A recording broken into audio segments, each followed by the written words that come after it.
What the fuck is the internet? Hey! We're recording the podcast! Shut up! Good morning to you, whoever you are, because it is Morning Someone with our first ever guest on the Morning Somewhere podcast. Today is February 2nd, 2024, and my first guest is not the lovely Ashley, who is not with me today. It is a longtime friend of mine.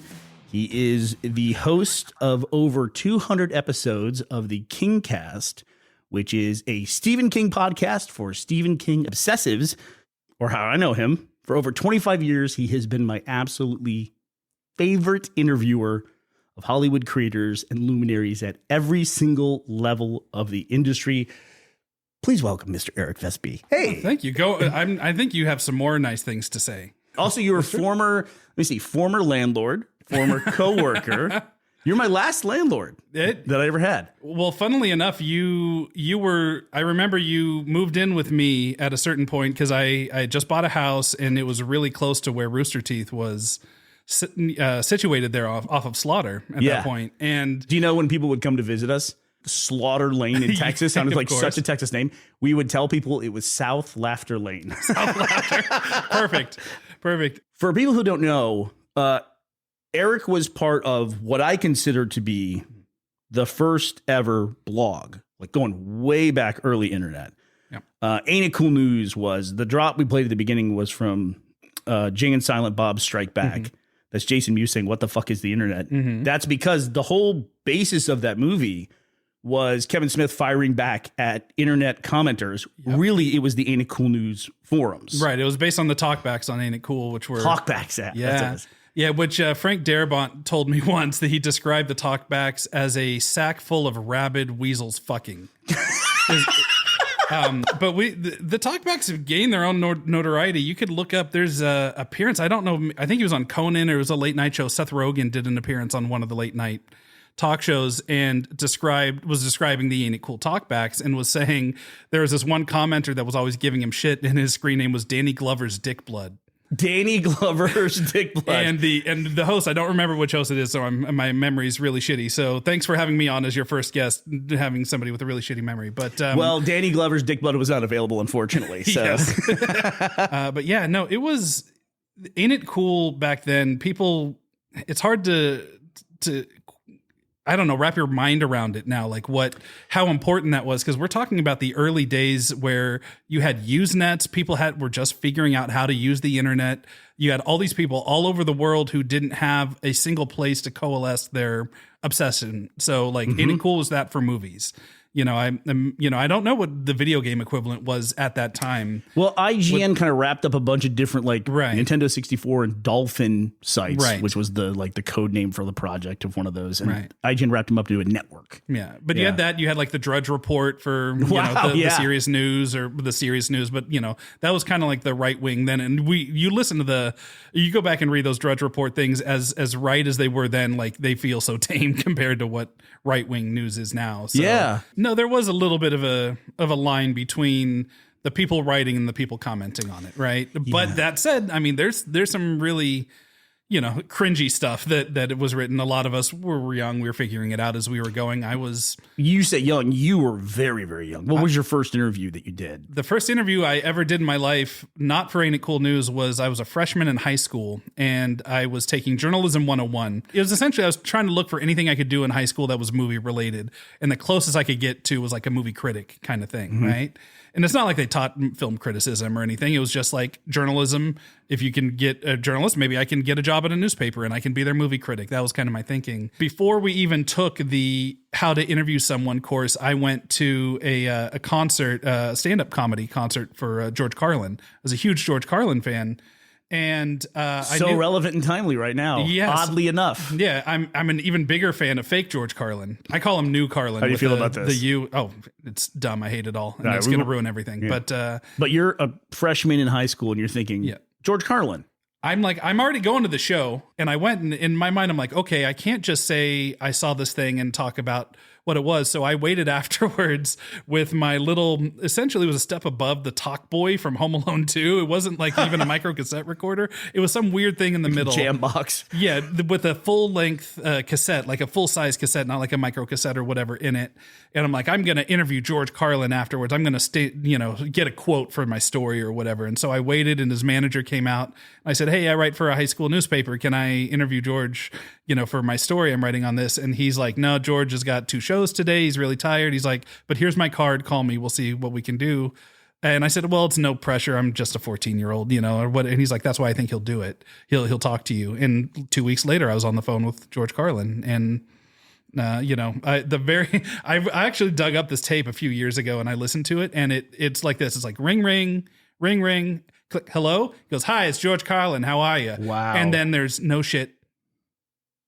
5 seconds of silence. And then I go, hi. and I started off going like, listen, I've never interviewed anybody before, so I'm sorry if I fuck this up, was how, That's crazy. I put it, and he goes, listen, in my experience, you go through life and don't give a fuck, you find yourself a happier person. I just think like the best thing that any younger people can do is show that enthusiasm, show that passion. Like I was just having a conversation with my friend Drew McQueenie, who wrote on Ain't It Cool as Moriarty, about this recently, and just how you look at like Almost Famous and movies like that's true. When you see a kid with a lot of passion for something, that opens so many more doors than like a 35-year-old or a 40 like me today knocking on a door trying to get somebody on the line. I agree. Yeah. No, I agree. And if you see a younger person trying to make something happen, you're like, okay, I'll give this a shot. Right. You remember how much time he gave you? You have the tape. So. Yeah, it was like 12 to 15 minutes. It wasn't amazing. long. But That's amazing. I asked, but the ones that I've actually connected with are when you can establish that connection. You talk to a big movie geek. You talk to somebody like Rian Johnson or Edgar Wright or even David Fincher, like some of these giant names that I've talked to. The reason why any of those interviews came across, well at all, it's because they are passionate about movies, and I'm passionate about movies. And, if the passion's in video games, if you can approach, I love video games, but I'm nowhere near an expert on them. So but my in with Sam Lake and everybody they were just as passionate about Stephen King as I am. Right. So it becomes a real easy conversation. Do you have any idea how many people that you have interviewed? Oh, it's in the thousands, at least. And if you're listening to this, you're going to start to feel bad about yourself, because I certainly do. Because at an early age, the first thing he did was Carlin when he's in freshman in high school. But then by the time you were 16, you were writing for Ain't It Cool, right? Yeah, that's right. Yeah. And then when I got to know you or first started hearing about you, you started to get embedded on major film projects. You might have met Matt Hullum before you met me, because he worked on The Faculty. It's very possible. Yeah. That was the visiting that set is what solidified, like, no matter what I do, I want to be in and around movies. The process of making movies is it's magical to me.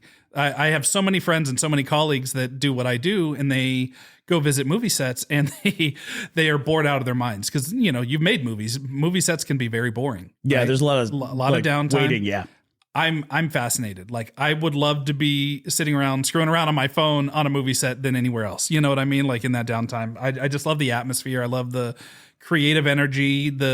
Even the stress is interesting to me. Yep. So it's the being on the set of The Faculty is what made me fall in love with all that. And you would get embedded on these sets, so you would be there every day. This young kid reporting, and then. The one you were embedded for the longest time was when you went down to New Zealand, right? Yeah, for The Hobbit. Yeah, that was like the real embed. There's been times where I've spent like a week on set. The Mist, I was on set for a little over a week. Most of these set visits, they come in, especially as the studios got to understand how to deal with movie press online.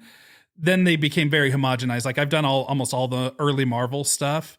And, they, at a certain point, from movie to movie, the first Iron Man was like, we're just happy to have you here, help us or whatever. And then, Captain America was the same thing. Kevin Feige walked everybody around a room saying, this is the first, here's the whole movie was laid out on the wall in like animatic form. Right. and like showing the storyboards and stuff. And he was like, here's the beginning of the movie, here's the end of the movie. You walk through the whole thing. By the time we got to like the second Thor movie, it was just like, we're not even sure you're going to talk to anybody that's in the cast. We're going to fly you out here to look at a green screen. You know, hope you have fun, right? Yeah. So did you have a sense of the first Iron Man? Did you think it was gonna take? I knew when I did a visit at ILM with Jon Favreau where he started showing me some footage during post, and he showed me pieces of the dogfight scene where Iron Man is flying around for the first time in the red and gold, and the jets attack him.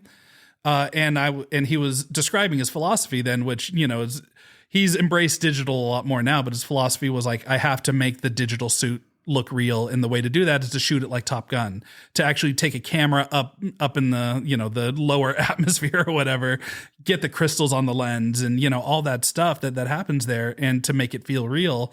And I knew then that like, no matter how the movie turns out, like his approach to it was going to be rock solid. And the footage I saw looked great, obviously. And then the movie comes out and it, you know, started a whole new era in to say the least. Yeah, just took off, man. So, I mean, I did that, but The Hobbit was the one where I got a call out of the blue, and I had been on the Lord of the Rings set. Peter Jackson was a huge fan of Ain't It Cool News, and I didn't realize that at the time. The first time I met him was at like a book signing after The Fellowship of the Ring came out. I happened to be in LA when they were doing an Oscar push, and New Line invited me to this book signing that he and Philippa and I think Sean Astin was there, and they were like signing Lord of the Rings shit. And so I got a poster signed, but I shook his hand, said, "Hi, I'm Eric. I'm Quint at Ain't It Cool News."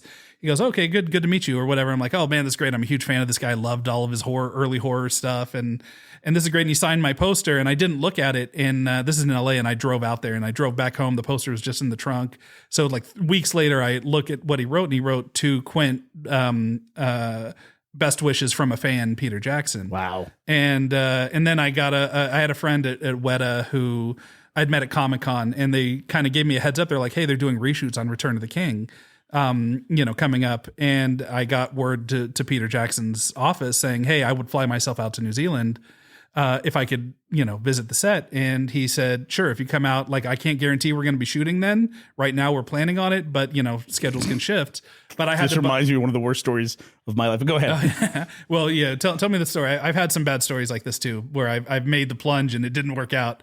But this one worked out, and I was there for like 2 days, and I was over the moon, and I had lunch with Peter like on the last day, and he said, "It's really a shame that you came out here." We saw all of Orlando Bloom's stuff because he was busy. They were doing the big bulk of pickups later, right? But Orlando Bloom couldn't be there for that section, so I saw them shoot like him sliding down the trunk of the Oliphant. And oh, really? Wow, that's cool. And I got to be an orc. I'm in the background running around whenever he lands. You can't see me. I couldn't point myself out, but I know I'm there. I have pictures of me in the orc outfit. That's incredible. And I'm like, I'm living the life. I'm like, at this point, I'm like 22 years old, and I'm like just over the moon. Dear Lord. At that lunch, he's like, "You know what? It's a shame that you only got to see, Orlando Bloom shoot in front of a green screen. It'd be like we have everybody coming in like, a month." He's like, "Why don't you come back for that?" And, I was poor at that point. It's expensive to get down to New Zealand. We stayed overnight at the hotel, and the hotel was a casino called Sky City. And my friend Aaron was playing blackjack, and I'm not kidding you when I say I had maybe $150 in my bank account. I was poor. Yeah, I wasn't making any money. The site didn't start paying me until 2004. So I was like, common thing back then. Yeah. Yeah. It's like, so I worked for about 6 years without getting paid. And so I literally had like $25 New Zealand in my pocket, and Aaron was playing blackjack. And the way they play blackjack there is you can bet on other people's hands. And Aaron was playing blackjack, and he went on a streak, and I started supporting him. I walked out with over $1,000. And that's how I was able to pay for my return trip. But anyway, the whole reason I'm going through this backstory is that I over the years have like grown pretty close with Peter Jackson, and Peter's been really kind and invited me to all of his sets. I've been to pretty much everything he's directed since then, and Peter will find a way to throw me in the movie somewhere. And for The Hobbit, I was like, "Hey, we should do that." And he goes, "Great, why don't you come out and this time?" And then I like 3 weeks later, I get an email from him going, "Hey, can you jump on the phone?" I'm like, "Oh, okay." And he calls with the head of New Line Publicity or Warner Brothers Publicity, and was essentially saying, we want to embed somebody into the Hobbit while we're doing all of our location shooting. So for 3 months, you would be there every single day and writing stuff, and like my idea is for you to do it, and you can post your reports on Ain't It Cool News. And he's like, it's a big ask, I know, and I'm like, I'm in. Yeah, right. And so they rolled me into the crew. Yeah. Wow. And then you ended up in the movie as well. They multiple times. I'm in that trilogy multiple times. Yeah. Something Grataber. Well, I'm trying to think of the name of your character, the fishmonger. Fredegar Chubb. Fredegar Chubb. I had the Chubb. I was going to say Hedegar. Yeah. And Fredegar Chubb. And I'm a large man, so being named a Hobbit named Chubb wasn't my favorite thing in the world. But that was something they just, funnily enough, he was like, we should give him a name because I sell Martin Freeman a fish, and I'm only in the extended cut, but I'm in the first movie. And so they literally pulled up the Hobbit name generator. You can do it like anybody doing this. And they typed in my name and it came back Fredegar Chubb. And that's it. And I was like, Peter, please no. And he was just so over the moon. Oh, I bet. He was so happy about that. Yeah. So, yeah, I mean, listen, I've gotten to do a lot of crazy things. I idealize Steven Spielberg, and I got to watch him shoot for a night on War of the Worlds. And he talked. What scene did you watch? It was the scene on the hillside when the flaming the sun's trying to come back. When the sun's going up, yeah. Over the hillside, and the flaming tank, is going by. Tom Cruise holding Dakota Fanning. I was there for that day, and it was the final night of shooting, and they're like, I just thought I was going to go watch, and then the publicist pulls me up, who happened to be Tom Cruise's sister-in-law, by the way. She got fired because she was the one that like authorized the Oprah interview and all the, if you remember at that time, the couch jumping. I remember. I'm a huge fan of Tom Cruise. Yeah. I love Tom Cruise, and it's like that couch interview, man. That stuck for a long time. It did, yeah. And like so, I think that ultimately killed her as his publicist. But she was the publicist on the thing, and she said. She walks up to me at a certain point and says, "Hey, he wants to meet you." And I said, "He who?" And she goes, she just kind of looked at me, and she walks me up to Spielberg. It was Spielberg, and it was.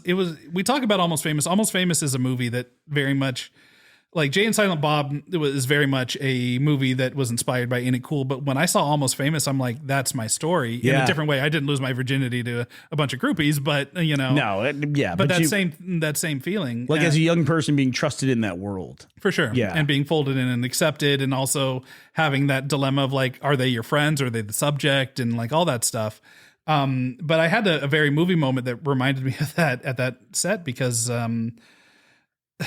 they walked me up to Spielberg, and he is surrounded by all of his heads of department, right? They're talking, blah, blah, blah. And as we're approaching, they all just scatter. It's like the conversation ends the second that I'm approaching, and they all just move and leave Steven Spielberg overlooking his smoky hill of extras, all in refugee, outfits. And he's smoking a stogie, and he looks like, I didn't know he smokes cigars. That's interesting. Well, I'm saying it here. Hopefully, it doesn't get back to him, because that was the one thing.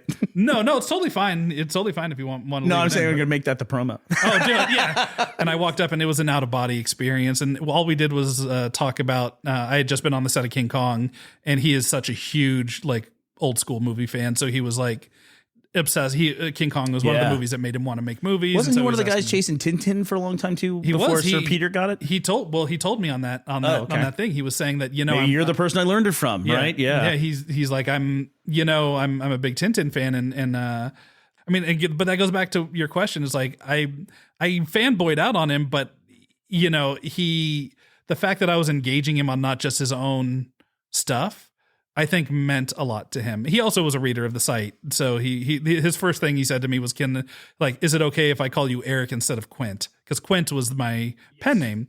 And I said, yes, please address me not as a character from one of your movies. That'd be wonderful. And this is what you're describing not only is incredible because you were a young person getting all this access, but this is also remarkably different than most people who cover movies. Like you don't often go to junkets and things like that, right? Like those formal events. That happened a lot more in the later days of Ain't It Cool, my time there. I mean, that time you were very heavily involved in, actually, because I left Ain't It Cool. I had a mortgage to pay. I didn't have much savings, and and it's something I'll be forever grateful to you and Ashley for, is giving me a chance at Rooster Teeth. I wrote for The No for a period of time, and it was you became the people that caught me when I took the leap of faith, leaving that site. It's like the same thing as you worked there at the same time as Meg Turney. Yeah.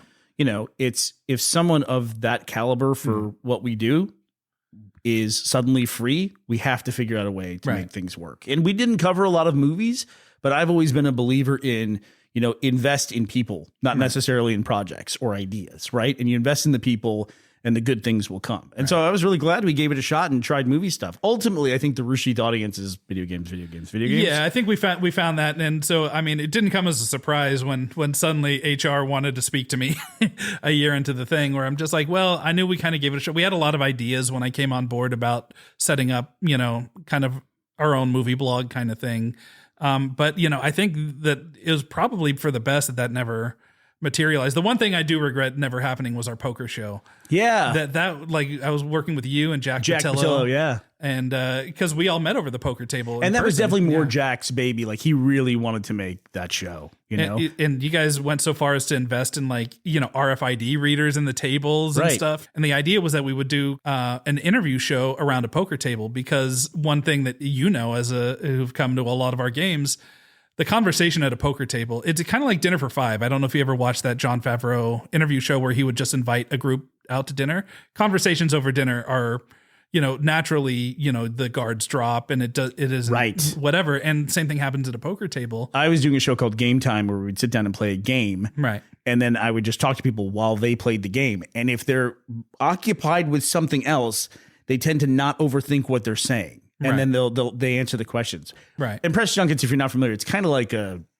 it's a grind, especially for the people doing the interviews. Yeah, interviewing the interviewees. That's the name. When you see like the actors, like they pair up people from the Avengers cast and they put them in front of the poster, and it's an interviewer. And then if you see another interview with them, it looks the same.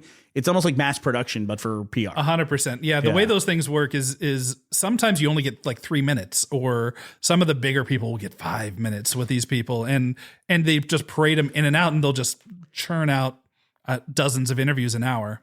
Yeah, but I did TSTV. I did an interview with Adam Sandler. That was press junket back in those days, and that must have been for Happy Gilmore was 95, 4 or 5. Yeah, the newspapers used to do it before the blogs, but now with the advent of video being the dominant thing, I think that online is like their main focus for anything. And I don't do many interviews, but that was an experience I had where I thought I'll be irreverent, and I like took a shot at Adam Sandler. Yeah, and he could see like this young kid, and he was just like, all right, I'll do this. And he gives a shot back at me and like just fed. But really, he could have eviscerated me. But he was like really polite and really gracious. And one of my best memories, one of my absolute best memories. Did you ever tank one of these? No. One of our people did tank. I was around for 2 tanks. Ashley was there really for one. We did one at South by Southwest. It was an interview with Seth Rogen for Preacher. Okay. And the interviewer was not prepared for it. And Ashley was like right off stage, like, I know about Preacher. Like, I'm right here, like trying to wave in, trying to get like tag in if she could. And then back in the TSTV days, I forget the actress, but she was an up and coming actress, but she had been in a Spuds MacKenzie commercial, as old as that is. And he mentioned Spuds MacKenzie, and they gone off. They just like immediately disconnected, and they were gone. Yeah, I can't. I've personally failed at interviews, but I don't know if I've ever been the one where I've like.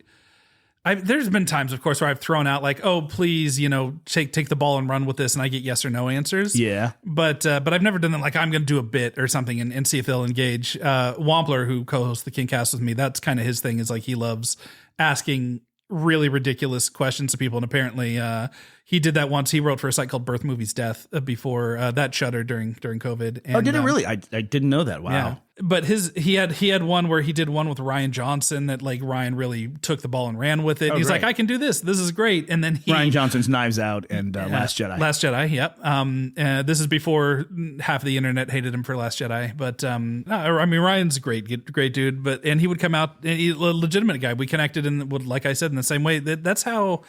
One of the reasons Kingcast ended up hitting the ground running as hard as it did was because, over 20 years at Ain't It Cool, I would not only meet these people, but some of them you would connect with, like me and Ryan. Like we connected where we started doing that what my girlfriend Kelsey calls movie autism, where we'll start info dumps. Or? So we'll start quoting just movie quotes at each other. Yeah. And I did that. I interviewed Ryan for Brick, his first movie, and like we were sending really random quotes of Pete's Dragon and, like all these like just random stuff. And we just connected and like, okay, we're friends. It was the Step Brothers thing. Did we just become best friends? Like we're friends now. It's funny you say that. That's the theory behind the drops at the beginning. I don't tell people usually what they are. Yeah. This one I felt very proud of because it's It was literally wonderful. based on you essentially or your work.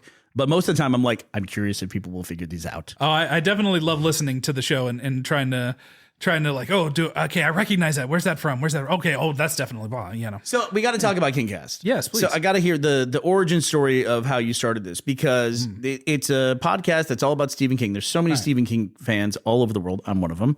I think I told the story recently about listening to Stephen King audiobooks. Yeah. And Ashley always walks in at an incredibly inopportune time every single time. And can I tell you that hadn't been live for more than an hour before our listeners were like hitting us up on Discord and Twitter and stuff going, oh my God, Burnie and Ashley, listen to Stephen King, or Burnie at least listens to Stephen King stuff. It's like, you should get him on the show. I read so much Stephen King as a teenager. Yeah. Absolutely Same. so much. And so it struck me when you were doing this. Now you're over 200 episodes in. Yep. Yeah. We 220s at this point. If you count the Patreon, we're over 400. So it's like, but How does that? Tell me about the Patreon. What do you guys do there? So our Patreon, honestly, like we're part of the Fangoria podcast network, so we get a little dough from them. But like, honestly, we wouldn't be, what makes us able to be our actual job is our Patreon. And so we try to treat the Patreon right. So every week we have an episode exclusive to the Patreon. So a whole episode every week. So, all right, our listeners, don't listen to him. We're gonna do way less than that. Yeah, we over delivered at the beginning and can't back out now. But yeah, no. So we do a full episode for them. But it's what keeps the lights on, man. But the origin was. I love that model. Can I just say I love that people will reach out and they will support a thing that they like. It's incredible to me, especially as somebody who grew up in the beginning of the internet, where the whole I don't know, the rallying cry of the internet is we're not paying for shit anymore. So it's wonderful to me, and I thank them from the bottom of my heart, because it's I don't make like I'm not raking in like Monopoly money, man, over here, but it's enough to make it so I don't have to have another full-time job. You can do what you love to do for a living. That's great. But the how that leads into the origin story is when I left Ain't It Cool, there was a time where I had somebody who I know that loved my work there that was saying that I would put up 6 figures or so to bankroll essentially a new Ain't It Cool. Let's hire in all the old Ain't It Cool writers.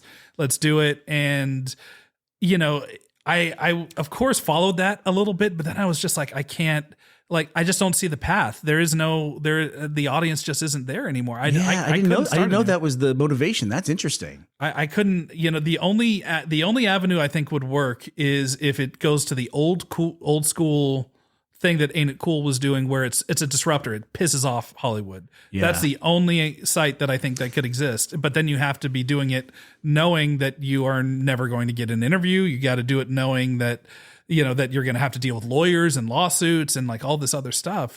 But I just kind of surveyed the field. I'm like, there's no room here. So I did see that.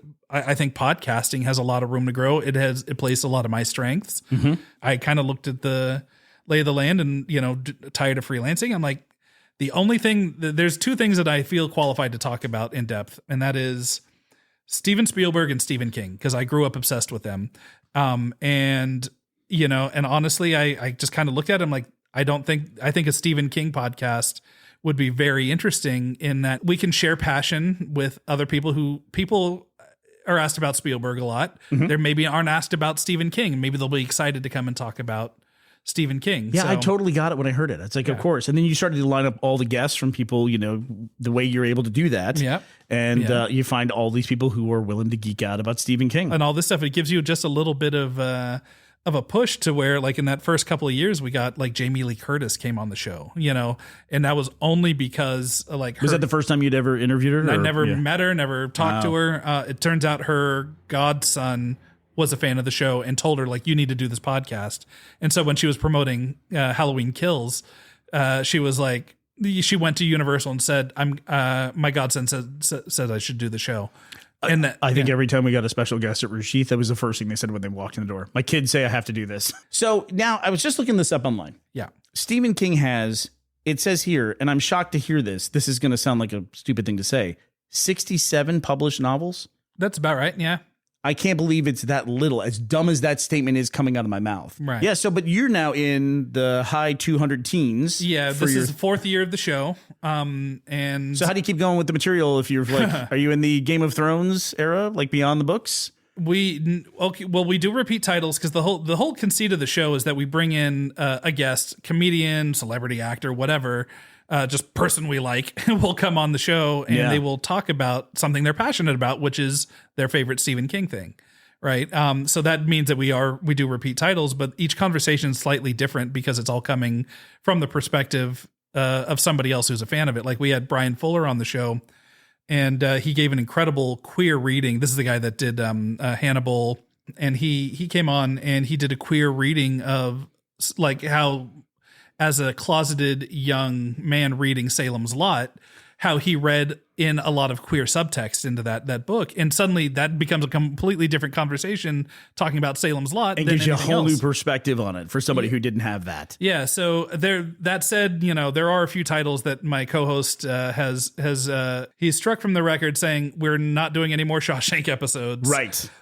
Is that the most requested? I'm curious what the most requested not is. as much as you would think. Do they have a say when Shining they, is up there. Do they have a say when they come? Do you ask them like which one do you want to do? Yeah, now we essentially say give us your top 3 or make a case for your top 1, because we found out very early on in the show where if we double up too close, the listeners revolt. They don't like. We did a thing where we did Lawnmower Man 1 week, and then the next week we did the really shitty sequel, Lawnmower Man 2, and they said too much Lawnmower Man. Really? Yeah. Lawnmower Man, the movie, not the short story. In the Lawnmower Man, the movie, and the short story. When we talked about wild both, short story. Yeah, which has nothing to do with the movie at all. The end of that is bizarre. Yeah. Yeah. So can I put you on the spot? Sure. Let's see how well we've known each other now. What, 15 years probably? Yeah. Maybe around that. What would I'm going to fail this miserably. What would be my top 3? Top 3 King. Are you still? I need some sub. There's one I've asked you context. about a few times. I'm wondering if you remember. Oh, I probably because you're the don't. guy when I go, I'm curious about a thing. I either go to IMDb to look it up, or I'm just like text you and go, hey, where's this project? Who's got this? I'll give you a hint. Yes. You mentioned Darabont earlier. Okay. He had it at one point. Would it be The Long Walk? That's it. That'd be my number 1. Long Walk. Long Walk is incredible. It's his first masterpiece. He wrote that in college. Did you know that? That's a Bachman one, right? It is a Bachman one. It was released later on, but he wrote that in college. So he was like 19 or 20 when he wrote that thing. And it is, I think The Shining of his release stuff is his first like front cover to back cover masterpiece of a book. Yeah. I love Carrie. I love Salem's Lot. I think that there's wonkiness within there in the writing. But Running Man is, as odd as it is too, was predicted so much many things so accurately. Ridiculously prescient. Yeah. And the movie, which has very little to do with the book, also very prescient in a completely different way. Isn't that bizarre? Yeah. Completely different way. Both are very cynical, and I guess that that tells you everything you need to know about how things have progressed since he wrote it. But yeah, The Long Walk is one of my all-time favorites. I think it's whoever ends up making it. Francis Lawrence has it now. The guy that did the recent Hunger Games, and what else did he do? I think that's what I know him for. I Am Legend. He did I Am Legend.